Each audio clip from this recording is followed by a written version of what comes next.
Buenos días, bienvenidos a esta nuestra semilla agustiniana para este día, con la bendición del Señor para ustedes y sus familias. Continuamos este itinerario que nos propone Agustín desde el comentario al Sermón de la Montaña. Creo que es bien interesante ver esa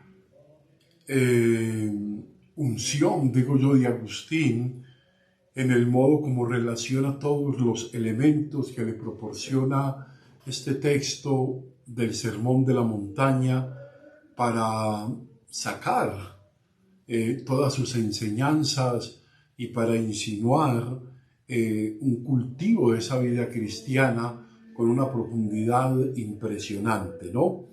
Hemos visto un poco que él hacía gala de esas siete bienaventuranzas que llevan a cumplimiento el proyecto de la vida cristiana y que enraizados en ellas tenemos la experiencia no solo de intimidad con Dios, sino también de posibilidad de participar del reino de los cielos, ¿no? Entonces continúa Agustín la reflexión. Vamos a hacer un empalme con el texto inmediatamente anterior para que veamos un poco Agustín cómo empalma esto con los dones del Espíritu Santo. Dice, son 7, por tanto, las bienaventuranzas que llevan al cumplimiento. Pues la octava, como volviendo todavía al principio, clarifica y muestra lo que ha sido cumplido, es a fin de que a través de estos grados sean completados también los demás, ¿no? Es bien interesante ver que esos 7 grados en los que se asciende en la vida cristiana para afianzar esa comunión, esa intimidad con Dios, pues Agustín los va relacionando un poco con esa fuerza del Espíritu que hace nuevas todas las cosas, del Espíritu de la verdad, que esclarece en la mente y en el corazón esta palabra. Entonces, dejemos que sea Agustín a continuar este texto, que me parece que va a ir profundizando cada uno de estos aspectos que hemos mencionado. Dice, me parece que esta septiforme operación del Espíritu Santo, de la que habla Isaías 35, corresponde a estos grados y sentencias, haciendo referencia a estos del Sermón de la Montaña. Dice, no obstante, interesa el orden. En el profeta la enumeración comienza por los grados más altos, aquí por los más bajos. Allí comienza con la sabiduría y termina con el temor de Dios, pues el principio de la sabiduría es el temor de Dios. Hemos hablado suficientemente en otras semillas sobre el temor, un temor que no debe ser confundido como miedo, ¿no? Por tanto, continúa Agustín, si los enumeramos ascendiendo grado en grado, nos encontramos con que el primero es el temor de Dios, el segundo la piedad, el tercero la ciencia, el cuarto la fortaleza, el quinto el consejo, el sexto la inteligencia y el séptimo la sabiduría. Estos son los grados que encontramos en esa celebración del Espíritu, ¿no? Entonces, el temor de Dios corresponde a los humildes, de los cuales el Evangelio dice, felices los pobres en el espíritu, es decir, los no hinchados, los no orgullosos, a los cuales dice el apóstol, aquí citando a San Pablo, no te engrías, antes bien vive con temor, es decir, no te ensoberbezcas, la piedad corresponde a los mansos. Vamos a ver el modo como Agustín relaciona, conecta cada uno de estos grados dentro de la experiencia cristiana. Dice, quien investiga humildemente honra la Sagrada Escritura. Quien investiga humildemente. Esto es bien interesante, el énfasis en la palabra humildad, porque muchas veces nos vamos con la soberbia del académico, que muchas veces piensa en escudriñar por sus propias cualidades y atributos intelectuales, piensa que puede penetrar la hondura y profundidad de la palabra. Se habla de humildad frente a la palabra contemplación, frente a la palabra postración, pero al mismo tiempo escucha atenta y apertura a la que el Espíritu va insinuando en el corazón cuando la palabra se insinúa, ¿no? Él dice, el que investiga, el que se acerca a la palabra, honra la Escritura. O sea, no censura lo que aún no comprende y por tanto no la contradice, y esto es ser humilde. Y por esto se dice, felices los mansos. O sea, felices aquellos que simplemente en el encuentro con la palabra, aunque no la comprendan de una manera clarividente, simplemente saben que allí se encierra esa verdad de Dios que todavía no les es clara a la mente y al corazón. Y por esto se dice felices los mansos, dice. La ciencia corresponde, dice Agustín, es bien interesante, la ciencia corresponde a los que lloran, los cuales conocieron ya en la Escritura de qué clase de males han sido prisioneros y a causa de la ignorancia los han deseado como buenos y gozosos. Por esto se dice en el Evangelio, felices los que lloran. Bien interesante, felices los que lloran. ¿Por qué?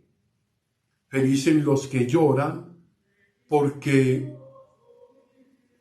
han vivido la experiencia del sentirse prisioneros y atados de muchas de las ataduras que el mundo propone, y las han puesto como buenas y gozosas cuando todo lo de acá, por bueno, por dulce, por magnífico, por grande que sea, pasa y ninguna cosa la posees, solo la usas y la usas para la necesidad y la disfrutas, pero no le das el lugar del corazón. Esto es bien interesante, ¿no? Y por esto dice el Evangelio, felices los que lloran. Ahora, la fortaleza corresponde con aquellos que tienen hambre y sed. Trabajan anhelando el gozo de los verdaderos bienes y deseando apartar su corazón del afecto de las cosas terrenas y temporales. De eso se dice, felices aquellos que tienen hambre y sed de justicia. De felices los que se mantienen fuertes frente a las fascinaciones del mundo, frente a todas las atracciones que, si bien dan alegrías, no pueden dar la plenitud del gozo. Simplemente son pequeños destellos, pero que pasan, que son fugaces, que pueden desaparecer en cualquier momento. Por eso es una alegría fugaz, ¿no? El consejo, te está hablando de todos estos dones. El consejo corresponde a los que practican la misericordia. O sea, hay un único remedio para librarse de tan grandes males, que perdonemos como deseamos que se nos perdone y ayudemos a los demás en lo que podamos como deseamos que se nos ayude en aquello que no podemos, dice Agustín. O sea, de ello se dice, felices los misericordiosos, aquellos en los que se actúa la misericordia. Interesante que perdonemos es el gran obstáculo del corazón que a lo largo de todo este tiempo hemos escuchado todo ese lamento, el lamento del dolor y del sufrimiento por no saber perdonar, por no saber aplicar la misericordia, y no la misericordia como excusa, sino la misericordia como medicina que sana en el corazón tanto la víctima como el victimario. Entonces, felices los misericordiosos, felices aquellos que se reconocen y reconocen su propia fragilidad, felices aquellos que levantan, aquellos que animan y confortan, aquellos que son capaces de salir al encuentro en el mal del prójimo. Luego viene el entendimiento, corresponde, dice Agustín, a los puros de corazón, entendido como el ojo purificado, de los ojos del corazón como el ojo purificado, a fin que se pueda percibir lo que ni ojo corporal alguno vio, ni oído yo, ni ha penetrado el corazón del hombre, de los cuales se dice felices los limpios de corazón. Eso es bien interesante. Fíjense cómo Agustín insiste mucho esto, que ya lo decíamos antier, sobre la limpieza de corazón. Aquel que puede percibir, aquel que puede ver con claridad, aquel que se ha quitado la mota. Y recordemos que hace algún tiempo hacíamos el comentario sobre la mota y la viga, y decíamos que la mota es el enojo que perturba, que enturbia, que fastidia, pero que no puede convertirse en esa viga que es el odio.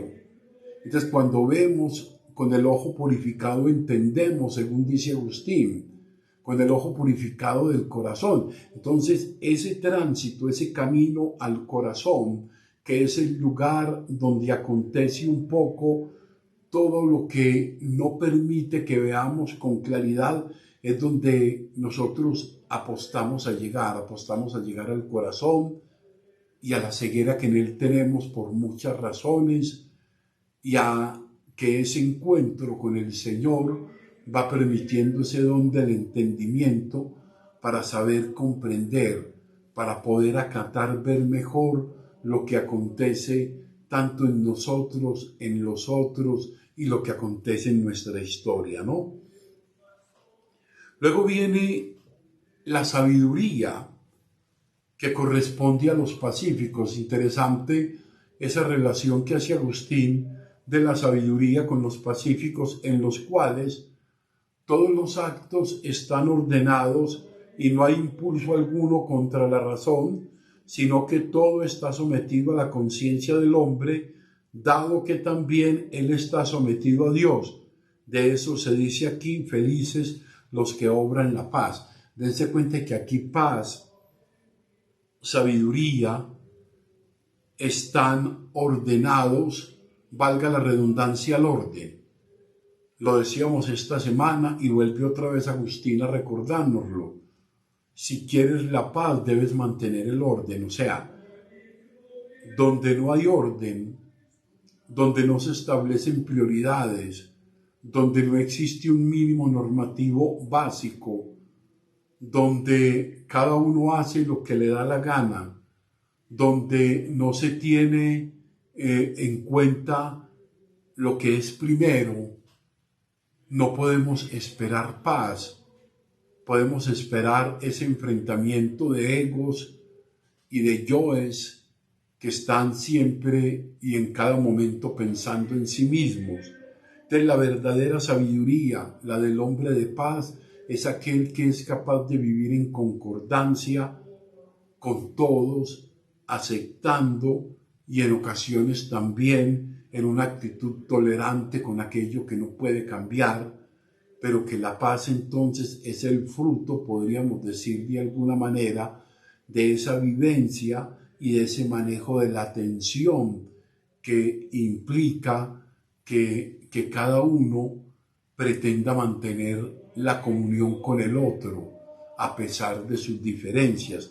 Es una sabiduría que corresponde a los pacíficos, o sea, aquellos que llevan en el corazón, en la mente, en la inteligencia y en el espíritu un orden sujeto a ese plan, a ese proyecto de Dios revelado en Jesús, a esa palabra y a esos mandamientos de vida, ¿no? Bueno, y luego viene este bien interesante, único premio multiforme del reino. ¿Qué va diciendo Agustín? Hay todos estos peldaños, dones que van desde el temor de Dios, desde el temor de Dios hasta la sabiduría, por el consejo, el entendimiento. Cada uno de estos dones, pedido al Espíritu Santo, tiene como premio el reino.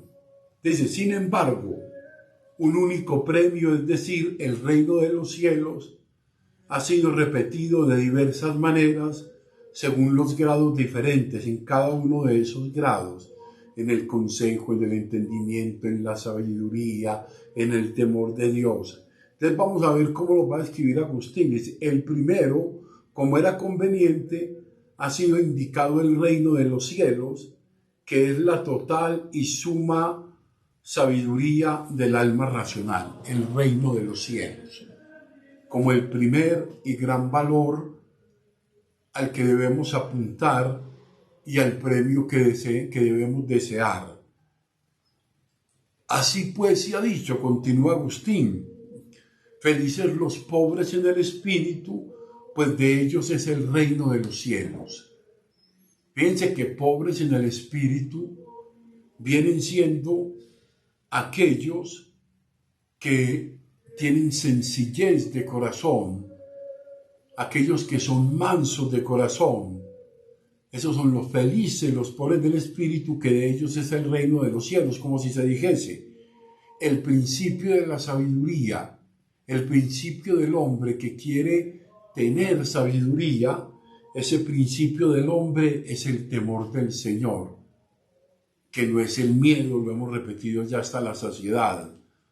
A los mansos, continúa Agustín, les fue dada la herencia como testamento del Padre, porque saben buscarle con piedad, según expresan las palabras, felices los mansos, porque ellos heredarán y poseerán la tierra.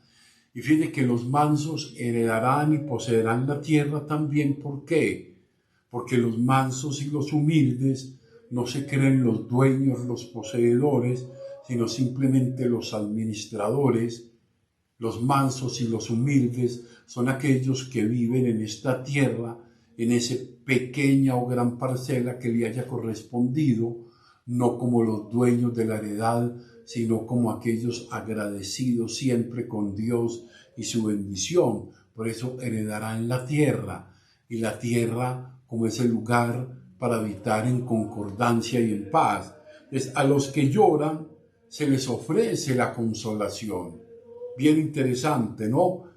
Como aquellos que saben lo que han perdido y en qué males estaban inmersos.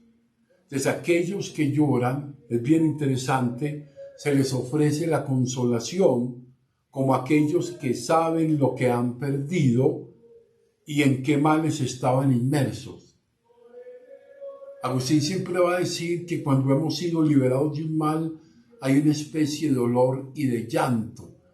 Hay un llanto porque se ha dejado algo, pero hay un llanto que también hay un dolor que es salvífico, que es purificador, que es sanador. Por eso felices los que lloran, porque serán consolados. Felices los que sufren, no porque tengan que sufrir, sino porque en el sufrimiento saben que tienen el consuelo del Señor.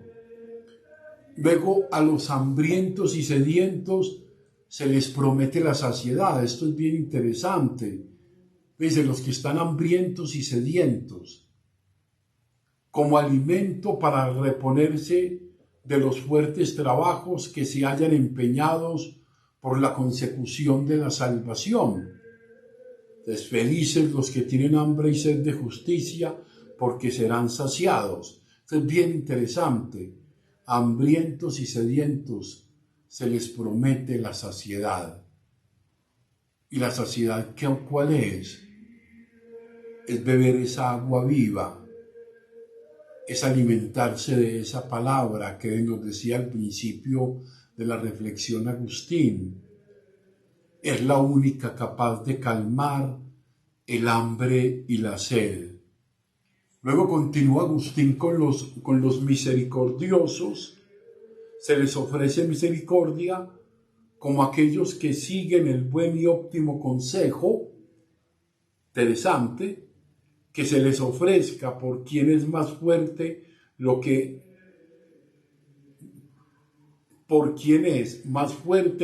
ellos ofrecen a los más débiles. O sea, felices los misericordiosos, porque ellos tendrán misericordia. Es bien interesante aquellos que saben adentrarse en el encuentro con el otro, en una vivencia profunda, de la vida. Yo creo que esto es bien interesante. Entonces son misericordiosos los que son capaces de actuar misericordia, los que no tienen en la raíz de su corazón el juicio, la condena en misericordia, sino aquellos que son capaces de encontrarse con el otro en la desnudez de su pecado y actuar en ellos como el gran consolador. Luego vienen los limpios de corazón, se les otorga la facultad de ver a Dios, como aquellos que tienen el ojo puro para contemplar las cosas eternas. O sea, aquel que tiene el ojo limpio puede ver, y puede ver no solo a Dios, que es la fuente desde donde se ilumina su ver, es la luz de sus ojos, sino que puede ver y puede contemplar la realidad con los ojos del mismo Dios. Felices los puros de corazón, porque verán a Dios. A los constructores de paz, sigue Agustín, se les promete la semejanza con Dios, como a quienes poseen la perfecta sabiduría, han sido formados a semejanza de Dios mediante la regeneración del hombre nuevo. Bien, felices los pacíficos, porque ellos mismos se llamarán hijos de Dios. Es aquellos hijos fueron los que fueron hechos a su imagen y semejanza. Eso es bien interesante, porque a esos constructores de paz, como decíamos hace un momento, hace referencia a aquellos que viven y son constructores de la comunión, aquellos que son capaces de mantener el orden aún en medio de la aflicción, en medio de la apretura. Esos constructores de paz son aquellos que han construido desde esa presencia de Dios que siempre transforma, que siempre mueve desde dentro, que siempre regenera, que siempre está revitalizando todo lo que es ese vivir del corazón profundo frente a Dios. Se llamarán hijos de Dios los que actúan según ese proyecto de Dios. Ahora, todos estos valores, dice Agustín, y esto es bien interesante, todos estos valores pueden ser realizados en esta vida como creemos que fueron realizados por los apóstoles, o sea, todos esos valores. Pues en efecto no hay palabras que puedan expresar aquella perfecta transformación en figura angélica que se promete después de esta vida. Felices por tanto los que sufren persecución por la justicia, porque de ellos es el reino de los cielos. Esto es bien interesante. Alcanzar, vivir en la sabiduría, en el entendimiento, en el temor de Dios, en la paz, en la misericordia. Vivir según ese proyecto de Dios supone muchas veces el aceptar que siempre hay en el camino la dificultad, la apretura, la persecución, la incomprensión. Entonces dice, esta octava sentencia que vuelve al principio declara al hombre perfecto, se significa quizás en la circuncisión al octavo día del Antiguo Testamento y en la resurrección del Señor después del sábado, que es a su vez el octavo día y al mismo tiempo el primer día de la semana, en observancia con los 8 días de descanso que practicamos en la regeneración del hombre nuevo y del mismo número de Pentecostés. Entonces, fíjense cómo Agustín entrelaza todas estas bienaventuranzas con los dones del Espíritu Santo, en las que encajarnos allí, en la que adherirnos a ella, supone siempre hacer este camino que es el que va haciendo en nosotros la perfección, ¿no? Esto es bien interesante. En efecto, multiplicando por 7 el septenario, aquí viene Agustín ya todo lo que es la parte simbólica, multiplicando por 7 el septenario, resultan 49 y añadiendo un nuevo día tenemos 50 y así se retorna al principio. O sea, en este día fue enviado el Espíritu Santo que nos guía hacia el reino de los cielos y recibimos la heredad, somos consolados, saciados, obtenemos misericordia, somos purificados, se nos restituye la paz, perfeccionados de este modo, soportamos por la verdad y la justicia todas las molestias exteriores que nos vienen. Fíjense ustedes que es bien interesante el modo como termina este apartado. Entonces, ese 7 por 7, esas 2 veces 7, ese 49 más un día que nos lleva al Pentecostés, que nos lleva a la vivencia del Espíritu que hace ver todas las cosas, es el que nos permite precisamente guiarnos hacia ese reino de los cielos que quiere el Señor, pero en ese proceso de sanación interior y exterior que va haciendo de nuestra vida un camino de perfección. O sea, no somos perfectos. Tenemos que invocar a Dios y pedir de Él esa perfección. Pidámosle pues al Padre que nos ayude a seguir caminando en el amor de Él. Ya para el día lunes, que ya comenzamos nuevamente nuestro proceso de la semilla agustiniano, va a ver un poco la felicidad interior del sufridor. O sea, vamos a responder a la pregunta, ¿por qué felices los que sufren? Teniendo presente de que no es el sufrimiento el deseo de ningún hombre y de ningún corazón, pero la felicidad interior del sufridor que se sabe amado por Dios y que se sabe que en ese sufrimiento comparte con el mismo Cristo los mismos dolores de la pasión. Gloria al Padre, gloria al Hijo y gloria al Espíritu Santo. Amén.